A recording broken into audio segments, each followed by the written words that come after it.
She didn't just want to be a mother, she carried the idea like a heartbeat, steady and constant, even when the world got loud. As a child, she made lullabies out of the hum of the refrigerator, wrapped dolls in dish towels, and promised imaginary babies a home where storms would never reach.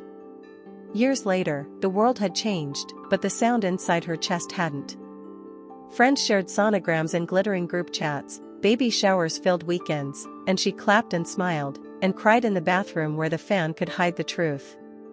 Doctors translated her body into percentages and probabilities, and the numbers were cruel. But this is not a story about surrender. This is a story about a door, one she couldn't see until the moment she almost stopped looking. If you've ever had a dream that felt bigger than your strength, stay with her for a minute.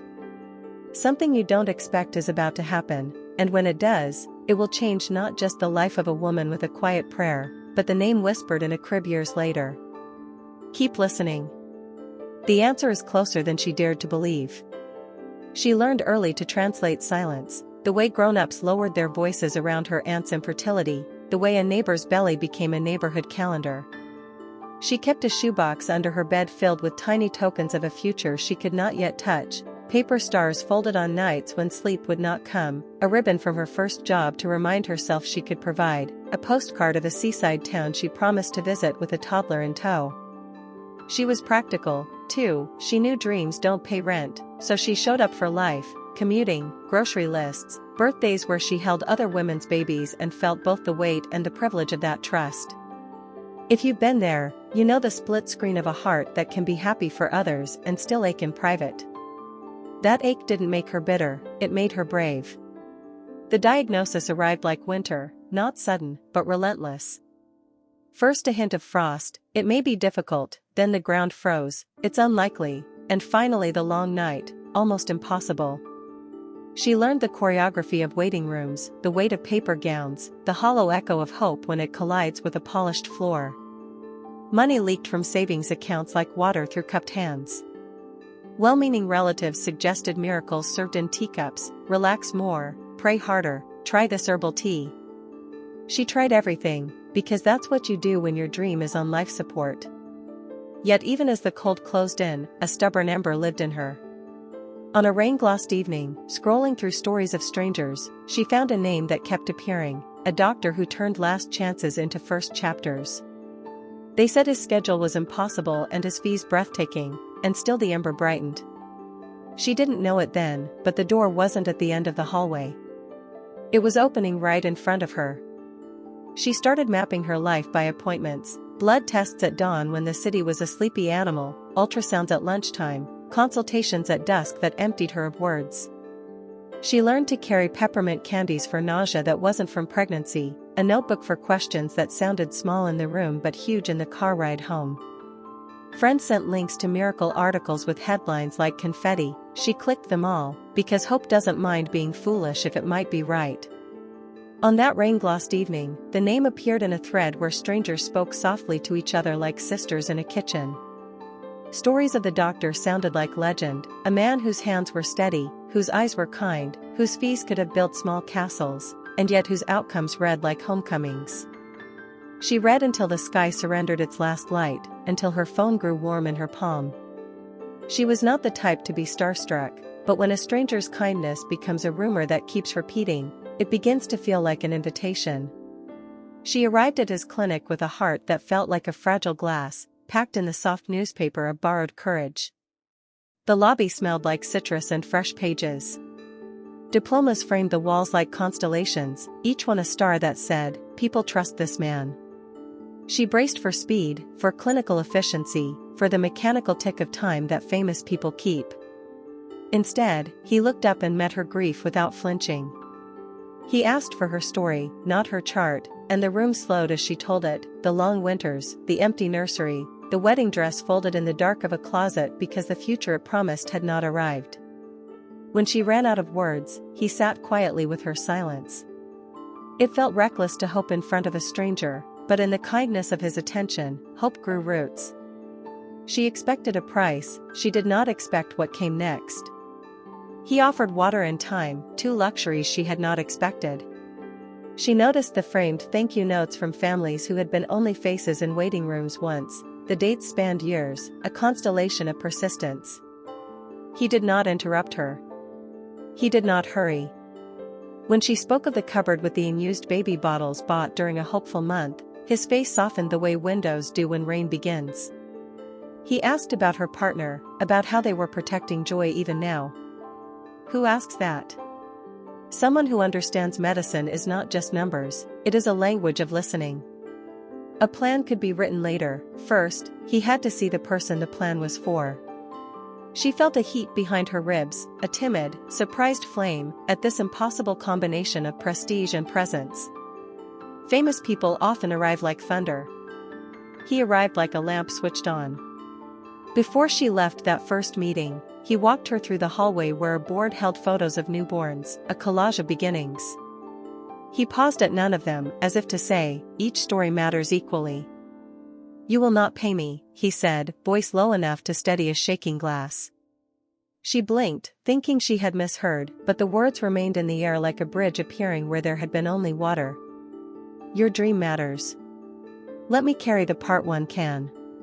He wasn't performing kindness for a camera or a quote, he was choosing it like a surgeon chooses a scalpel, precisely, deliberately.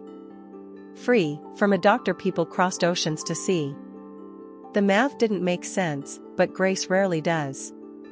He laid out a plan, not a miracle: tests, medication, injections, rest, patience.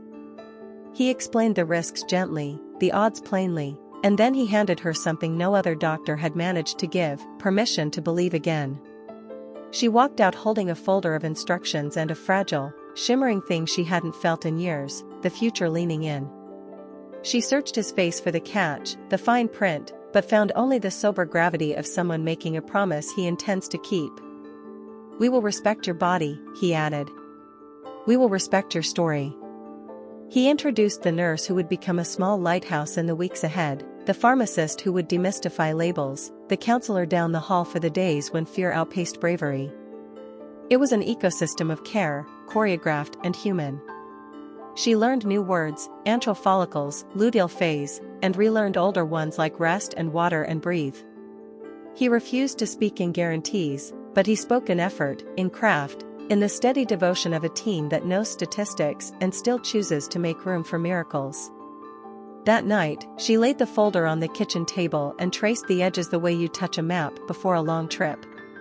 Her partner squeezed her hand, a wordless pact that said, "We go together."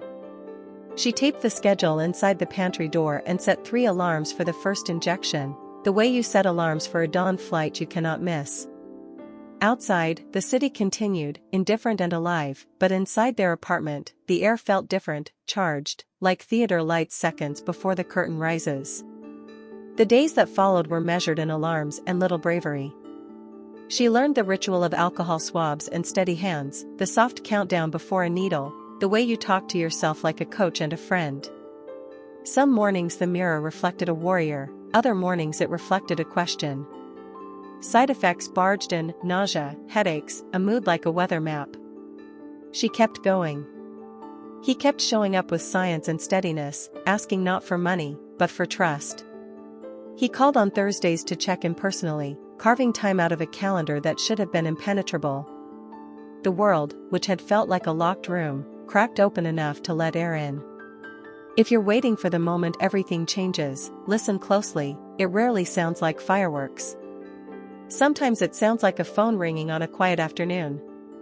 She kept a small journal on the counter and wrote her body love letters when it ached. On page after page, "Thank you for trying. Thank you for holding." On the refrigerator, a magnet held the clinic card like a talisman. Thursdays became a verb. To Thursday was to hear his voice, to feel steadied. On the worst afternoon, when a misplaced article sent her spiraling into statistics, he returned her call between procedures and talked her back to the present. "One step," he said. Then the next. She learned to measure progress in inches, not miles. She bought flowers for herself after blood draws, a ritual to remind her that beauty could coexist with needles. And when strangers on the internet posted their joy, she practiced blessing them without subtracting from her own ration of hope. On a quiet Sunday, she and her partner assembled a crib they might never use, not out of naivety but defiance. We will make space for joy now, not later. When they finished, she rested her palm on the rail and imagined a small hand finding hers. She almost didn't answer because she was folding laundry, tucking hope into stacks of t-shirts as if fabric could hold a prayer. The nurse's voice was gentle, but carried a bright edge, the way dawn carries gold on the rim of dark. We have your results. Time became a held breath.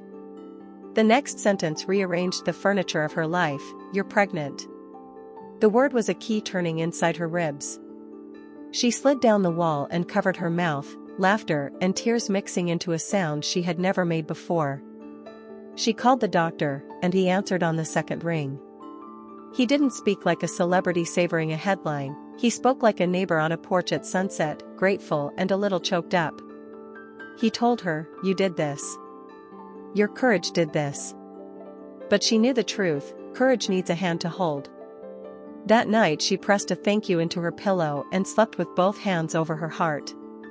She texted her partner a single line, "Call me when you can," and then couldn't wait, so she sent a second with 14 exclamation points she immediately regretted. They cried on speakerphone, messy and holy, the kind of crying that rinses a decade. She walked to the window and saw the city with newborn eyes. Buses became parades, pigeons confetti, the old man on the corner a herald with a trumpet made of sunlight. The clinic sent next steps, careful and clear, a reminder that joy and caution can hold hands. That evening she wrote a letter to her future child, dated and folded into the shoebox of saved hopes. You were wanted before you were possible. You were loved before you were visible. Pregnancy, for her, was not a montage of butterflies and pastel paint chips. It was magnificent and precarious at once, a tightrope over a canyon with a sunrise at the end. She learned the rhythm of appointments, the drum of the Doppler, the astonishment of a heartbeat, fast, determined, like tiny feet running toward her. There were scares, one evening of spotting that turned hours into a lifetime, and he guided her through them with the calm of someone who has seen storms and knows where the shelter is. She read stories aloud to the swell of her belly, played the song she would later sing in the dark, and promised the little listener that the world, though noisy and sometimes cruel, also holds people who will choose you for no reason except love. Quietly, a vow formed in her: when this child arrived, their very name would carry the story of how kindness built a bridge where money could not. She bought paint the color of early morning and rolled it onto the nursery walls in slow, meditative stripes. Between appointments, she practiced breathing not just for labor but for living, 4 counts in, 6 counts out, like rowing across a lake to shore. When fear arrived as a headline or a late-night thought, she answered it with facts from the doctor's steady voice and with the memory of his eyes when he said, "We will try." Try, such a small word, and yet it held the weight of a cathedral. She recorded the heartbeat on her phone and played it back on days when the world felt brittle. It sounded like hope practicing for a duet. On a Tuesday that smelled like rain, she passed the clinic's photo board again and imagined her child's picture there, a small square of proof that persistence can wear down walls. The day labor began, the sky over the city had the washed, earnest look of a new notebook. She breathed through waves that lifted and dropped her, an ocean with a purpose. The room filled with the ordinary miracles of medicine, monitors blinking like little lighthouses, nurses moving with choreographed grace, the doctor stepping in with sleeves rolled and eyes kind. Hours stretched, then snapped. And then, sound. The first cry carried history in it, a ribbon unspooling through years of waiting. They placed the baby on her chest, warm as a sunrise, and the world reorganized itself around a tiny center. In the hush that followed, she and her partner exchanged a look they had practiced in dreams. She whispered the name, a gift wrapped in gratitude, Elias. It was the doctor's name. A tribute not to fame, but to the moment he chose generosity over everything else. The hours were measured in breaths, in the surprising jokes of exhausted people, in the way the clock stopped meaning anything except intervals between pushes. She felt both ancient and brand new, a bridge between before and after. When fear tried to set up camp, she looked at the doctor, Elias Navarro, the name already a hymn in her mouth, and let his calm pull her like a tide. "You are doing beautifully," he said, and somehow the room grew wider, as if more oxygen had been piped in. The final surge was a thunderclap and a release. The doctor smiled, but stepped back into ordinariness, as if to say the moment belonged to them. The extraordinary, he seemed to believe, should feel like home. Elias grew like a bright note in a familiar song.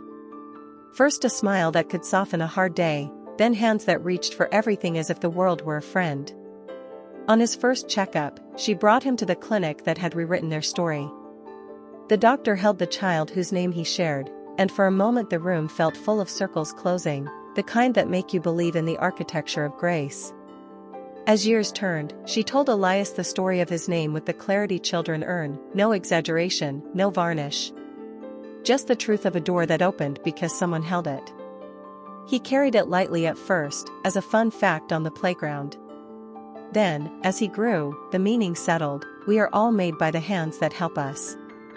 They visited the clinic on a soft morning when the trees along the street were sugared with blossoms. The doctor lifted the baby like a question he already loved answering. "Hello, namesake," he murmured, and even the receptionist dabbed at her eyes. A photo was taken for the wall, but it felt less like a trophy and more like a family portrait of a very large, very quiet family, a network of people who believe in beginnings. On nights when worry returned like weather, she sat on the floor beside the crib and breathed with him until both their bodies remembered how to trust rest.